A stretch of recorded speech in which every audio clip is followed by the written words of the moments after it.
First off, congratulations on your new album. This is a big deal. I mean, nobody's fool.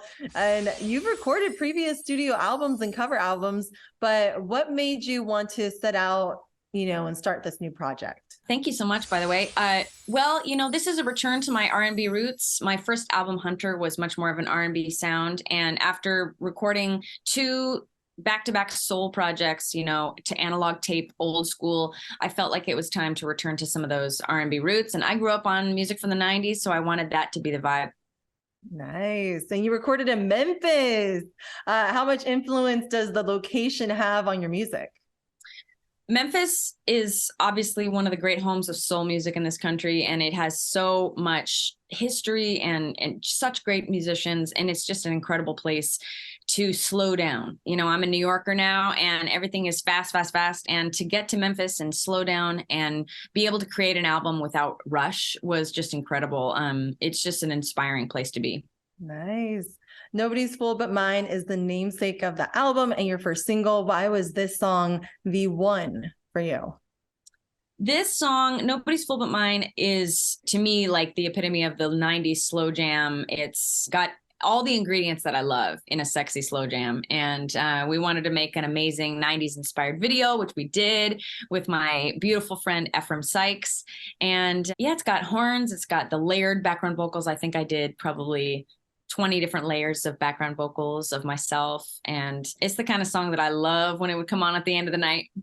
How hard was it to pull off the music video? I mean, you had your friend involved. I mean, it was beautifully done. Thank you. That video was shot in one take. So it's a one shot video. The camera never leaves me. And I've never done a one shot before. And it was so challenging and so cool to do. And basically involved a lot of rehearsal. We rehearsed for hours and hours and hours, did hours and hours of lighting and prep.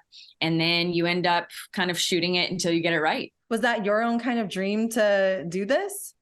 My director, Kevin, one of my best friends, Kevin Newberry, he knew he wanted to direct the video, and we had a really elaborate video planned out. I came to him one day, he's like, we should do something like some of those iconic videos. We should do a one shot where the storytelling is all in. It's not in props and locations, but the storytelling is right here on your face. I thought it was a really cool concept, and it has a really cool kind of reveal at the end. And I wanted it to be in a time before cell phones.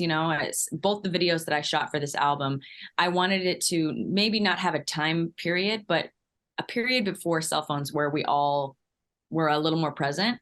And so both of the videos kind of capture that. Let's move on to that one. I'll Be Holding On. That was a very deep video, deep song. It was written during an emotional time. What's the process like taking personal experiences and channeling them into your art? It's the strongest and the only tool that I have, which is creating art. And in times of trouble, I think we have to lean on our creativity and our art.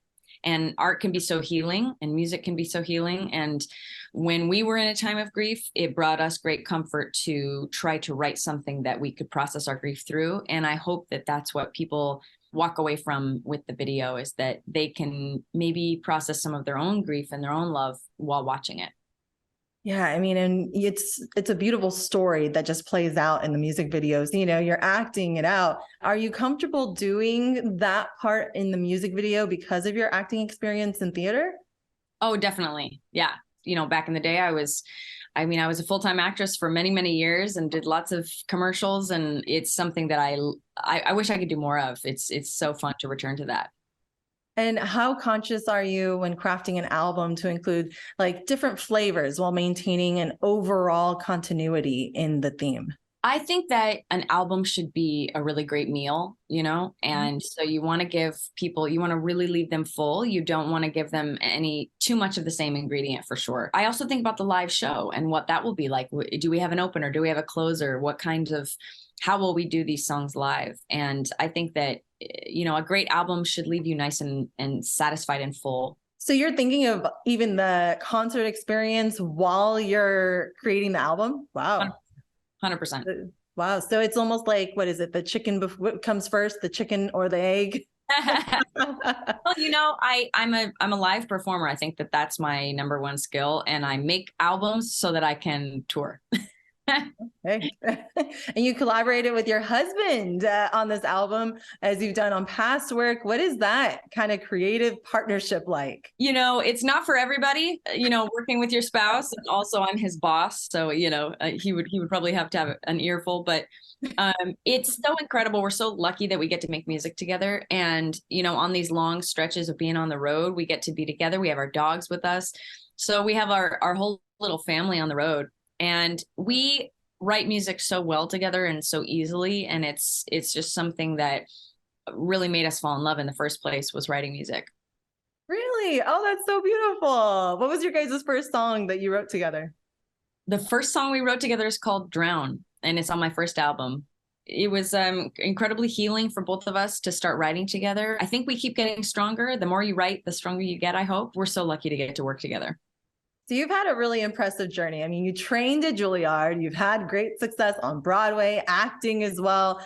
How have all of these experiences influenced your own music? Oh my gosh.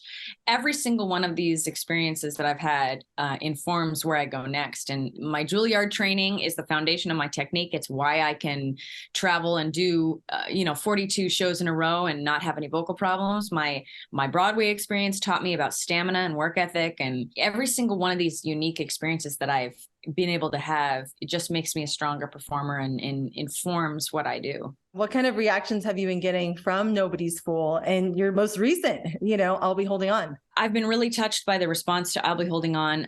I've gotten a lot of texts of people sending me selfies of them crying. And it's like really touches my heart that people are being emotionally affected by it, and that people are seeing their own stories in it and feeling truly moved by it. That was my goal. So that's the best compliment I could ever get, that somebody is affected by something that I make. And the response has been great. I think that this is my most cohesive album, and I feel really proud of it. And I think that my authenticity is shining through the project. That's what I hope. And why do you think it's so important to share these kind of stories of losing, most of the time we have love stories, especially with R&B, soul. Why do you think it's important to have and share the love between friends? I think that female friendship in particular has been so important to me, and it's like a cornerstone of my life and my survival as an artist. And I think that I don't usually write inspiring songs. I usually write songs about either love or heartbreak, like you said. And I think it's very vulnerable and intimidating to try to write an inspirational song that doesn't feel completely cheesy, that doesn't feel completely trite. And I think that trying to capture the grief and the love we feel when we try to say goodbye to somebody that we can't bear to lose, I think that's something that we're all going to go through in our life. And I wanted to try to write to that feeling of the fear and the helplessness. I think that the love between friends is like possibly the most powerful kind of love. If you really have a soul sister, a soul brother that it's powerful. And what was the process like choosing that friend to represent that friend in your music video? So my friend Pearl is in the music video with me, and we are good friends in real life. And I knew I had to choose someone that was not only a great actress, but who I already knew that I could already be vulnerable with, that I could already be intimate with.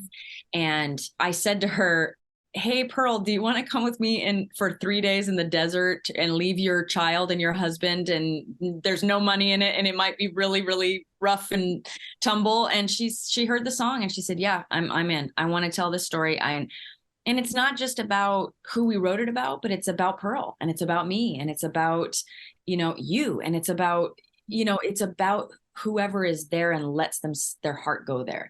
And so we actually filmed this over a 4-day road trip. We actually filmed this in a 72 Bronco with a camera on top of it. A lot of what you're seeing is real grief, is real friendship. And I think that's what makes it powerful.